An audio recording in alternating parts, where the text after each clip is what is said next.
The United States is currently imposing its largest round of sanctions ever against Cuba. Not only have they frozen all Cuban assets in the U.S., but they've also triggered global secondary sanctions. Any country, any entity, if they dare to do business with Cuba, they will be kicked out of the dollar settlement system. Many people say, isn't Cuba just getting what it deserves? Why couldn't they just leave well enough alone, instead of acting out right under America's nose? If they had just played nice and acted like America's sidekick, wouldn't the people be living better lives? But is that really the truth? And as for Cuba, why on earth did they end up parting ways with the U.S. in the first place? To understand that, we have to go back to January 8, 1959. The day the Cuban Revolution was won. That day, when Castro and Che Guevara rolled into Havana in their tanks, interim President Urrutia and Prime Minister Cardona had been waiting for them at the presidential palace for a long time. When Castro met with them, he said, "Now, we are comrades." Of course, that friendship didn't last very long. They would soon find themselves on opposite sides. When it came to the future of the nation, Urrutia took Castro by the arm, delivered a speech in the plaza in front of the presidential palace. Together, they declared that the Cuba of the future would be a new world of democracy and freedom. Castro looked out at the plaza, at the hundreds of thousands of people gathering in growing numbers. He said, "Someone told me that if I wanted to walk through this crowd, I would need 1,000 soldiers to escort me. But I don't see it that way. I will walk through the crowd with the president, and not a single soldier will be by our side. If you are willing to support me, then clear a path for us. We will prove to the whole world that the Cuban people have a sense of civic duty. We can establish a new order." Just like that, amidst the roaring cheers, Castro passed through a passage formed by hundreds of thousands of people. At the Colombia military camp on the outskirts of Havana, he delivered a speech lasting over 4 hours. He promised the Cuban people that the revolution had not yet won. The revolution would not stop until the peasants received their land, and workers secured an 8-hour workday, until a new Cuba is built, one free from foreign interference. Fair, clean, free, and equal. Only then will this revolution truly end. Following his words, thunderous cheers and applause erupted. 4 hours later, the crowds dispersed. Castro looked out at the messy, debris-strewn grounds. A new problem immediately stood before him. Yes, the revolution had succeeded. But what next? The difficulty of building a nation is no less than the struggle to conquer one. How should Cuba move forward from here? In the Cuban government at that time, there were primarily 3 factions. President Urrutia and Prime Minister Cardona led the moderate bourgeois group, which held 70% of the seats in parliament. The parliament hoped to maintain good relations with the United States and establish a government based on a constitutional republic with a separation of powers. It was precisely because of this group that the U.S. government recognized Cuba almost immediately. Opposing them were the communists led by Che Guevara, whom the U.S. viewed as a thorn in their side. They held the remaining 30% of the parliamentary seats and wanted to pursue a socialist path in Cuba.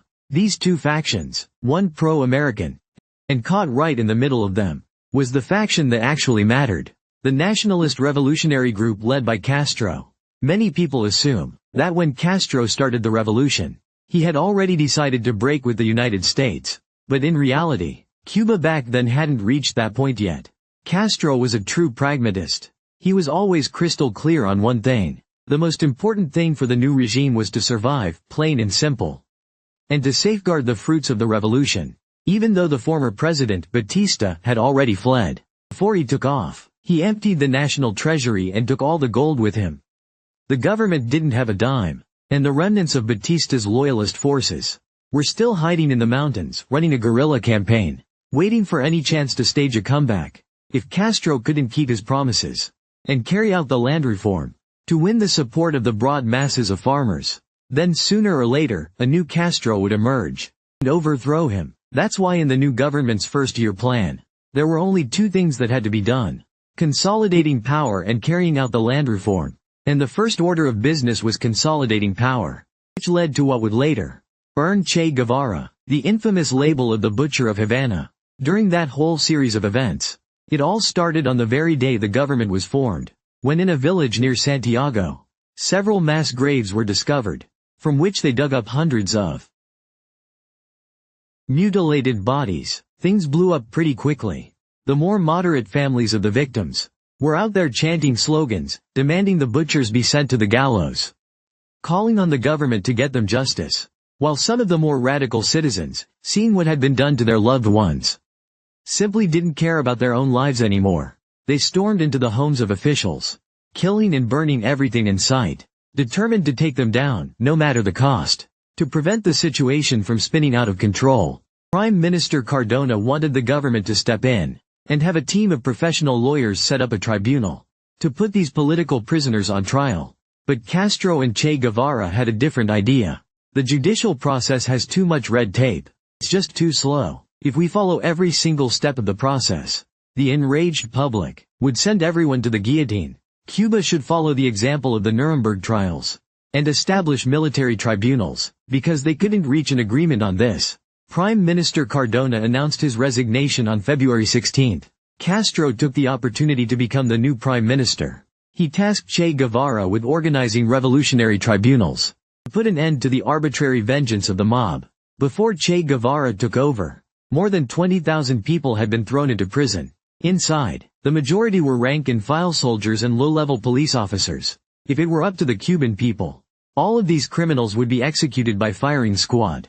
But Che Guevara didn't do that. Before the formal trials began, he and his team drafted the law of revolutionary justice. All the low-level soldiers and junior officials were released on the spot. Only those secret police who served Batista, high-ranking military and police officials who had tortured innocent civilians, and commanders who had suppressed worker movements, were required to stand trial. This one measure resulted in the immediate release of 70% of the political prisoners.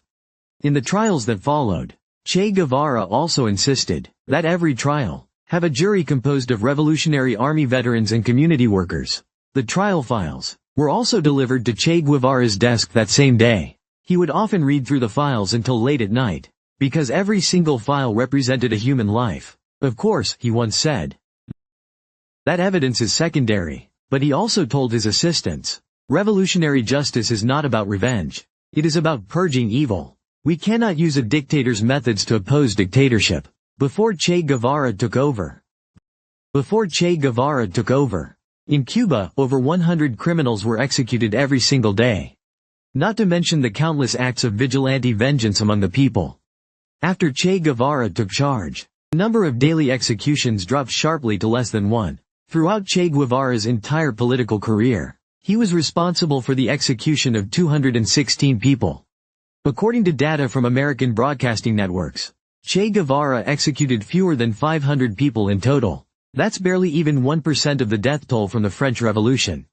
Of course, you could argue that he let inexperienced people decide the fate of war criminals, and that he didn't follow proper legal procedures. Many politicians and journalists at the time used these facts to point fingers at Che Guevara, calling him the Butcher of Havana. To shut them up for good, Castro invited reporters and politicians from various countries to form a delegation of over 300 people. The delegation, right in front of this delegation, he organized a rally of 1 million people. He asked all the citizens who were in favor of the executions to raise their hands, and just like that, a massive sea of Cubans raised their hands. Most of them even raised both hands. Castro then turned to the 300 delegates and said, "Gentlemen, before you today, 1 million Cuban people have already cast their vote. I imagine that in this world, there couldn't possibly be a more democratic decision than that." Of course, that was just a minor episode. What truly drove Cuba and the United States into opposition was the land reform. After the Cuban Revolution, the parliament consistently refused to pass the Land Reform Act. As a result, there were over 300 incidents nationwide where farmers killed landlords and seized their land by force. And the reason the parliament didn't want to pass the land reform bill was very simple. The land being redistributed was the property of those very parliament members and foreign capitalists. If that had actually passed, it would have been a miracle.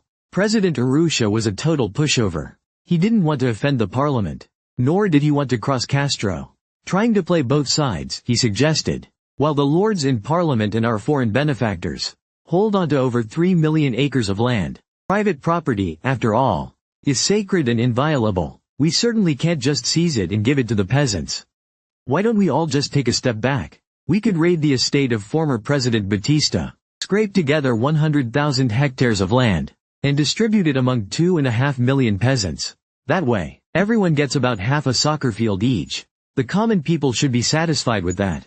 If you tried to pull something like that, the Revolutionary Army would have to ask just how many heads you actually have on your shoulders. Che Guevara, more than once, went to Castro and asked, "If we can't push through land reform, then what is the point of our revolution? Is it just to swap one president for another?" At this moment, Castro faced only two paths: either take on the parliament and the American capitalists, to distribute the land to the peasants, or simply play ball with the parliament, keep the status quo, suppress the people, and become just another dictator. If you were Castro, what would you choose? Castro had always been clear about one thing: the congressmen were easy to handle. The real headache was the land held by American capital. In other words, it was a matter of how to handle relations with the U.S. Cuba's economic lifeline depended on sugar exports. The Caribbean is too far from the Soviet Union, and way too close to the United States. America was the biggest buyer of Cuban sugar, and Cuba's most important trade partner. In a place like this, crossing the U.S. meant certain death. His strategy was to first pledge his loyalty to the U.S. government. The Cuban government planned to buy back the land at market price, and redistribute it to farmers who had none. It was a beautiful idea, but the reality was brutal. In April of 1959, when Castro visited the United States, Eisenhower refused to meet with him. He pawned off the unpleasant task to Vice President Nixon, and went off to play golf himself. Castro assured Nixon that Cuba would never go down the path of communism. He said that this time, he didn't want loans, nor did he want economic aid. He just wanted to buy back Cuba's land. But the problem was, Cuba had no cash on hand. The payments would have to come from sugar export profits, spread out over 20 years, with 5% annual interest. Faced with these terms, Nixon was non-committal. After all, in Nixon's eyes, Cuba was riddled with infighting. Its government was on shaky ground, and whether Castro would even see another day was anyone's guess, let alone a 20-year installment plan. Wasn't he just trying to con an honest man? He said Cuba needed the land, but America also needed to protect its assets. You can't just focus on what the people want. You have to make them understand what they should be getting. And so, naturally, the meeting ended on a sour note. Nixon even submitted a memorandum to Eisenhower, recommending immediate action to overthrow Castro at any cost. At the beginning, Eisenhower remained non-committal. He didn't believe Castro had the guts to defy him right on America's doorstep. But what happened later exceeded all his expectations. After returning to Cuba, Castro decided to go all the way. He submitted the land reform bill to the cabinet once again. The bill stipulated that, whether it was a foreign company or a Cuban landlord, no one could own more than 1,000 acres of land. Anything exceeding that limit would be compulsorily acquired at market price, paid out over 20 years. And it would all be distributed for free to landless farmers. It was obvious that the bill was rejected by the parliament once again. Cuban President Urrutia even openly threatened that if Castro insisted on pushing this land reform, he would lead the entire cabinet in resignation. Things had escalated to this point. If it were anyone else, they would have resorted to force long ago, and wiped them all out in one fell swoop. But Castro didn't do that. He decided to let the people choose the country's future. On July 17, 1959, Castro held a mass rally at the Revolutionary Square in Havana, attended by 150,000 people. He announced to the crowd that since the parliament refused to pass the land reform bill, the revolution had failed, and he would resign from his position as prime minister. Now, if you were a common Cuban citizen, what would you do? Naturally, thousands upon thousands of farmers surrounded the presidential palace. Seeing the situation turn against him, Urrutia hid in the American embassy, and resigned and fled overnight. After that, the Cuban parliament passed the land reform bill unanimously.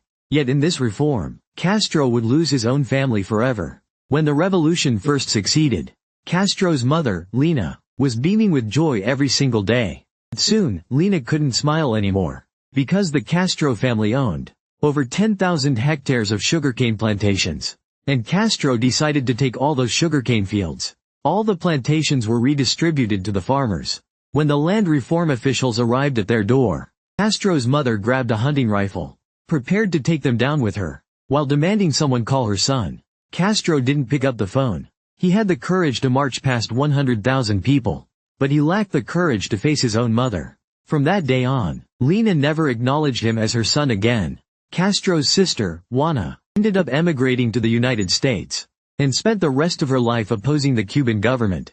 As for the offer of compensation through installment payments, it failed to convince the multinational corporations on Wall Street, under the immense pressure from lobbying consortiums, led by the United Fruit Company. The U.S. government demanded that Castro, within 6 months, pay off all losses incurred by American companies, in full, using cash.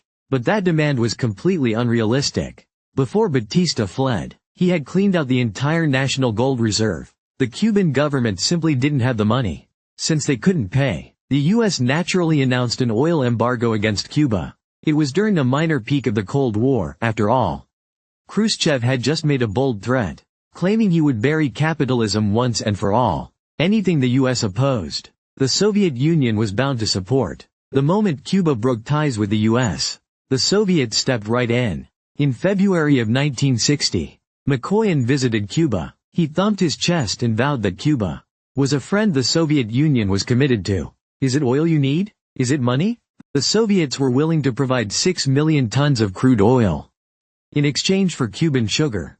Castro was absolutely thrilled when he heard this. He figured once those 6 million tons of oil were refined, he'd have the money to pay off the Americans. But the problem was, Cuba only had 3 oil refineries in the entire country. They were all assets owned by American companies. In the beginning, Castro tried to reason with these companies. But the U.S. government basically said, unless you pay back every cent you owe, there's no way we're helping you refine oil. If you're so capable, why don't you just go build your own refinery? You see, at this point, the two sides were at a complete stalemate. They couldn't pay their debts without the oil, and they couldn't refine oil without paying their debts. After giving it some serious thought, Castro decided to go all in. He used executive power, and forcibly nationalized all 3 companies.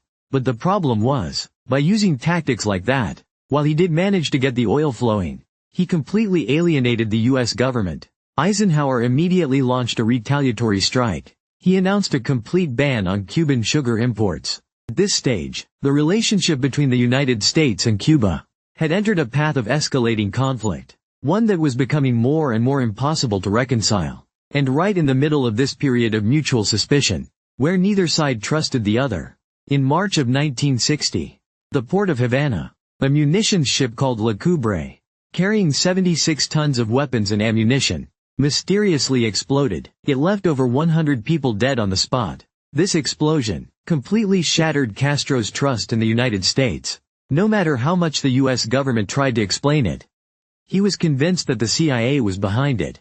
So, Castro simply decided to take it all the way. On one hand, he had Che Guevara reach out to the Soviet Union to sell them all the sugar that the U.S. refused to buy.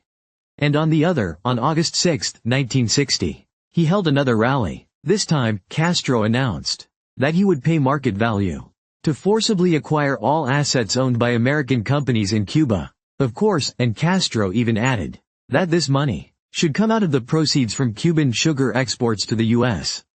Let me break that down for you. It means if the U.S. wants compensation, they need to lift the sanctions on Cuba first. Otherwise, they won't see a single penny. Even if the Eisenhower administration wanted to compromise, the United Fruit Company would never take such a loss lying down. You have to realize, United Fruit was known as the Banana Empire, the real shadow emperor of Latin America. The U.S. Secretary of State at the time, John Foster Dulles, was a consultant for United Fruit. The CIA director, Allen Dulles, was on the board of directors for United Fruit. And the Under-Secretary of State, Walter Bedell Smith, was a vice president at United Fruit. These 3 men, within the Eisenhower administration, formed an iron triangle, not to mention the countless congressmen who were on their payroll. Back in 1954, when Arbenz in Guatemala pushed for land reform and confiscated United Fruit's land, it was that same iron triangle that lobbied Eisenhower to launch a coup and overthrow Arbenz. Now Castro had the audacity to seize everything United Fruit owned, 160,000 hectares of land, along with all their railways and port facilities. If they let that slide, every other country in Latin America would follow suit. And United Fruit might as well just shut its doors for good. So, on March 17, 1960, the Iron Triangle went into action again. CIA Director Allen Dulles leading the charge. They lobbied Eisenhower to organize Operation Pluto, to overthrow the Cuban government at any cost. The plan the CIA put forward was a classic. On one hand, launching a media war to stir up internal conflict in Cuba. And on the other, gathering Cuban exiles. In the banana fields of Guatemala, they had them form an exile government, and trained anti-government militants to invade Cuba at a moment's notice. So, who exactly were these exiles? It's actually quite simple. They were just the capitalists who had their properties seized. Landlords and brothel owners, casino managers, such prominent and powerful local figures. Castro didn't have them killed. He let them leave Cuba. After these people packed up their money and ran, most of them ended up in Florida and Miami. That's one of the reasons Florida is full of such colorful characters. The invasion point set by the CIA is the Bay of Pigs, south of Havana. Let me give you a quick background. This place used to be nothing but swamplands. Since people first settled there, it was the poorest part of Cuba. The locals survived by making charcoal and working the land for the landlords. In 1959, with Castro not even a year in power, he spent Christmas with the local workers. Castro made them a promise. By next Christmas, you will see how the buses from Havana will drive right into the Bay of Pigs. After that, workers from Havana built a road that stretched deep into the swamps. The farmers were given their own land. They even got a brand new hospital and a commercial center of their own. 30 literacy volunteers taught the farmers to read and write in nearby villages.